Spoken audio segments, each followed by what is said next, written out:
됐네. 고생하시오.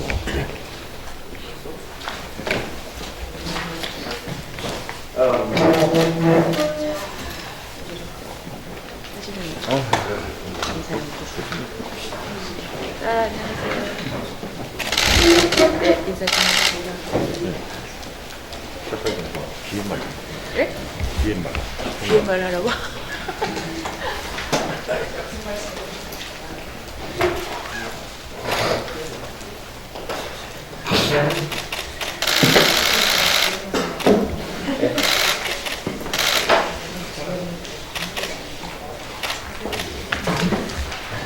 지금으로부터 156차 최고위원회를 시작하겠습니다.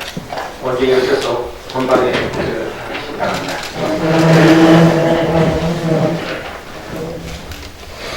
국기에 대한 경례! 바로 이하 생략하겠습니다. 시작하겠습니다.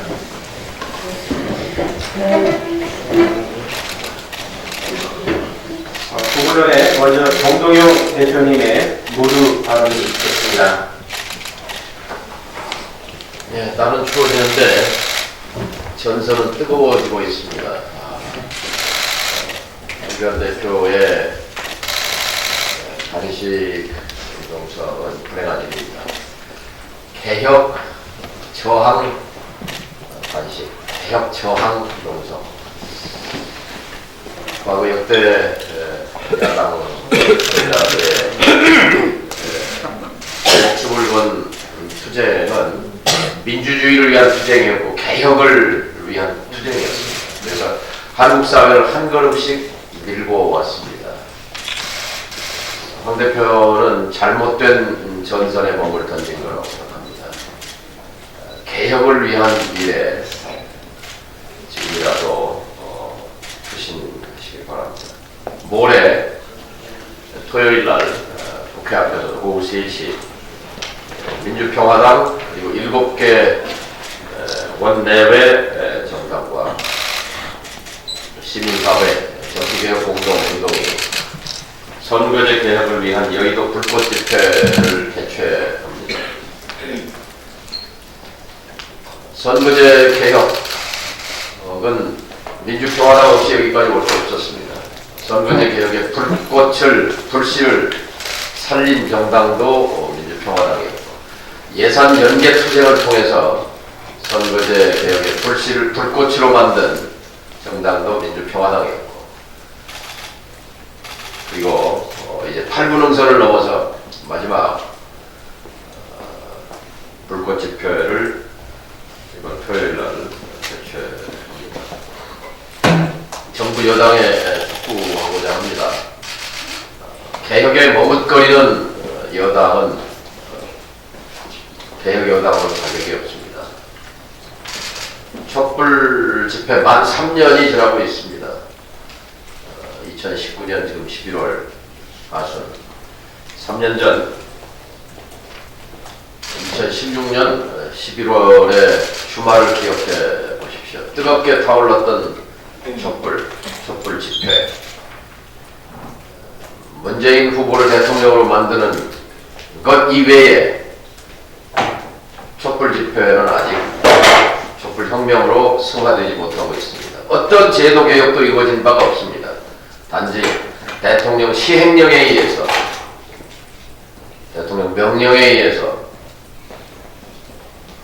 몇 가지 조치들이 이루어졌을 따름입니다. 제도 개혁 없는 혁명은 지구상에 없습니다. 자, 이제 최소한의 개혁, 선거제 개혁, 최소한의 개혁, 공수처 설치, 최소한의 개혁 앞에 좌우우면한다면 여당 자격이 없습니다. 문 대통령께서도 지난 청와대 여야 대표 회동 또 국민과의 대화에서 밝힌 대로 개혁 정부로서의 정체성을 분명히 하고 여당의 채찍질을 주막 가편에 힘을 실어주실 것을 요청합니다. 흔들림 없이 연동형 비례제, 연동형 선거제로의 개혁, 국민 뜻에 연동하는 우리 사회에서 배제되고 차별받고 소외된 사람들이 참여할 수 있도록 그분들의 뜻에 연동한 국민정치개혁 전선에 청와대와 여당이 흔들리지 말고 나서줄 것을 촉구합니다. 이상입니다. 다음은 조배숙 원내대표님의 모두 발언을 듣겠습니다.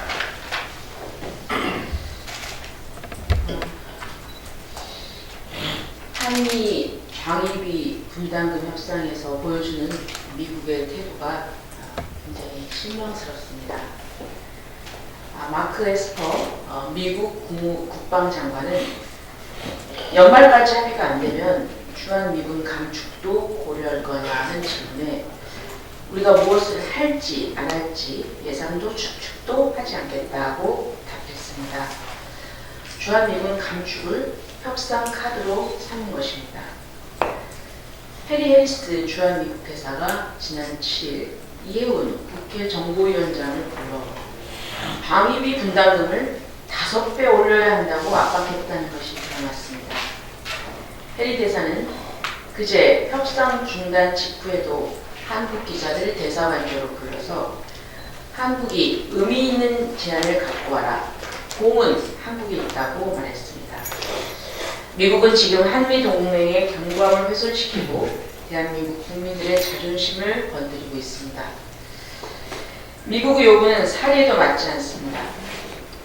미국 행정부와 의회는 지금까지 주한미군 운영 유지비의 절반 수준을 요구해왔고 이미 우리의 분담 비율이 절반에 다다랐거나 상회했다는 것을 미국도 인정하고 있습니다. 5배를 더 낸다면 이는 주한미군 운영 유지비 전체보다도 많은 비용을 대라는 것입니다. 또한 한미 방위비 분담금 협정은 주한미군의 안정적 주둔 확보와 한미 동맹의 신뢰 확보를 통한 안보 환경 개선을 그 목적으로 하고 있습니다. 미국이 인도태평양 안보 전략에 기반을 둔 해외 주둔 미군 경비를 요구하는 것은 한미 방위비 분담금 협정 취지에도 맞지 않습니다. 트럼프 시대의 미국의 세계 전략은 전략 지역을 태평양에서 인도태평양으로 넓혀 중국을 강하게 압박하는 것입니다. 이를 관철하기 위해서 외교 전략은 다자제도 약화, 양자 동맹에서 상호주의, 힘에 의한 일방주의로 요약할 수 있습니다. 트럼프의 인도태평양 전략과 양자 동맹에서의 상호주의는 모순됩니다. 미국의 동맹국들은 동맹을 맺은 목적이 각각 다르기 때문입니다. 미국의 인도태평양 전략이 동맹국들이 동맹 이유가 될 수 없는 만큼 양자 동맹에서의 상호주의는 필연적으로 동맹을 약화시키는 전술입니다. 인도태평양 전략을 추진하기 위해서는 동맹국들의 힘이 필요하고 양자 동맹에서의 상호주의와 일방주의는 동맹을 허약하게 만드는 모순이 필연적으로 발생합니다. 트럼프 대통령이 이 점을 빨리 깨닫기 바랍니다. 미국의 방위비 5배 인상 압력은 그 모순으로 인해 실패할 것입니다. 저는 또한 미국 측에 우리 헌법을 존중하라고 말씀드립니다. 대한민국 헌법 제54조 제1항은 국회에 국가 예산안을 심 확정하는 권한을 주고 있습니다. 작년의 경우 2018년 12월에 2019년 예산안에 대한 국회의 심사가 종료되어서 방위 분담금 예산이 9,784억 3,400만원으로 확정되었음에도 불구하고 다시 3월 12일 1조 389억 원이 다시 국회에 제출되었습니다.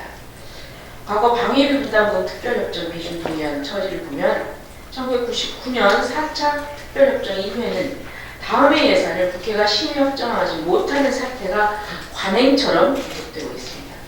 이것은 대한민국 국회의 권능을 무시하는 것이며 대한민국 헌법을 존중하지 않는 태도입니다. 미국이 동맹국의 헌법과 국회를 존중하기 바랍니다. 예의를 지키라는 충고를 드립니다. 다음은 박규현 최고위원님 모두 발언을 듣겠습니다. 예, 한미 방위비 분담금에 대해서 저도 저도 한 말씀 드리겠습니다. 한미 방위비 분담금 협상에 있어서 미국의 압박에 초당적으로 맞서야 합니다. 한미 방위비 분담 특별협정 3차 협상이 파행으로 끝났습니다. 미국 측은 협상 도중에 자리를 박차고 나간 데 의해서 파행의 책임을 우리 측에 떠넘기는 그런 기자회견까지 진행했습니다. 이는 한미 협상에서 전례를 찾기 힘든 일이고 상식에 반하는 태도입니다. 이번 한미 방위비 분담 협상은 시작 단계부터 이미 공정하지 못한 협상이었습니다. 트럼프 대통령이 트위터에서 방위 분담금 5배 인상이라는 허무맹랑한 수치를 제시했고, 미국은 갖은 항목을 억지로 만들어서 50억 달러라는 금액에 짜 맞추면서 미군의 인건비와 또 세계 패권 전략 수행 비용까지 요구하였습니다. 더욱 어처구니없는 것은 국회 정보위원장을 미국 대사관저로 불러들여서 방위 분담금 50억 달러를 내라는 겁박을 계속했다는 점입니다. 외교적 결례이자 대한민국 국회를 무시하는 처사입니다. 하지만 한미 동맹을 신앙처럼 여기는 자유한국당은 미국의 입장을 대변하는 듯 하면서 공정한 한미 방위비 분담금 협상을 촉구하는 국회 결의안 채택을 반대하면서 무산시켰습니다. 자유한국당이 과연 대한민국의 정당인지 묻지 않을 수 없습니다. 미국 의회에서도 분담금 억지 협상을 폭력단의 갈취행위라며 비판하고 있습니다. 그런데 이런 상황임에도 오로지 자유한국당만이 어깃장을 놓으면서 국민의 요구를 역행하고 있습니다. 자유한국당은 이제라도 정략적 판단을 내세우는 우를 범하지 말고 국익을 위해서 초당적인 협력을 해야 할 것입니다. 정부도 허무맹랑한 수치를 내세우는 미국의 겁박에 굴복하지 말고 당당하게 맞서서 협상에 임해야 할 것입니다. 민주평화당은 정부가 국익을 위해서 당당히 협상을 임하는 데 최대한 협조할 것입니다. 오늘 오후에 정치협상회의가 열립니다. 황교안 대표는 지금 정치개혁과 사법개혁의 막바지 협상이 한참인데 뜬금없이 단식을 시작하였습니다. 이것은 의회 정치와 정당 정치를 당대표가 스스로 부정하는 그런 대권 가도만을 보며 달리는 그런 소합병적인 행태라고 볼 수밖에 없습니다. 이를 계기로 해서 물론 패스트트랙의 절차가 진행되는 동안에는 자유한국당과 협상을 계속 열어놓고 노력하겠지만 일단 패스트트랙 절차가 끝났을 때는 자유한국당이 왜 이제 이런 방해에 굴하지 않고 선거제 개혁을 완수할 것입니다. 그리고 더불어민주당도 행여라도 선거법 개혁이 무산되는 것을 전제로 해서 공수처를 먼저 처리하려는 그런 시도는 하지 말아야 할 것입니다. 이것은 신뢰의 문제고 일단 자유한국당을 제외한 나머지 여야 사당 간의 신뢰가 깨지는 순간 개혁은 물 건너 간다는 사실을 명심해야 할 것입니다. 이상입니다. 네, 다음은 김종구 최고위원 모두 발언하겠습니다. 네, 어제 대통령과 국민 대화를 봤습니다만 남북 관계가 가장 전쟁에서 위험에서 벗어나서 남북 관계가 좋다라는 말씀을 하셨는데 68년 동안 온도차는 있지만 전쟁을 했던 정권은 없습니다. 그리고 부동산 정책이 역대 정권 중에 가장 안정적이라고 이렇게 말씀하셨는데 30만 호 공급도 말씀했습니다. 그러나 지금 5채 이상 갖고 있는 임대업자가 11만 5천 명입니다. 그러면 이들이 갖고 있는 전체 아파트 수수가 100만 채 가까이 육박하고 있습니다. 그리고 평당 반포에 있는 모 아파트는 1억 원이 넘습니다. 그렇다면 지금 마용성이라는 새로운 용어가 나오고 있습니다. 마포, 용산, 성북 이쪽은 아파트가 배 이상 곱절 이상 올랐다고 합니다. 이러한 부동산 정책이 잘했다고 생각하는지 저는 그렇지 않다고 생각합니다.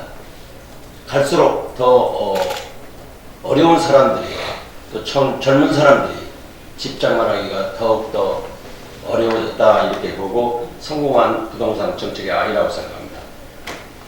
이제 총선이 얼마 남지 않았습니다. 내년 총선에서 기대하는 국민들의 민심은 적폐적 기득권을 정치 발전을 제외시키는 거대 양당제 청산에 있습니다. 특히 국민들은 다양한 정치 세력을 통해 소수 의견을 반영할 수 있는 다당제 확립과 새 시대의 미래를 열어갈 국민 통합의 정치를 원하고 있습니다. 이에 민주평화당은 약자들의 목소리를 대변할 새로운 정치 세력을 규합과 국민 대통합을 실현할 가치정당을 만드는 데 주춧돌 역할을 해야 합니다.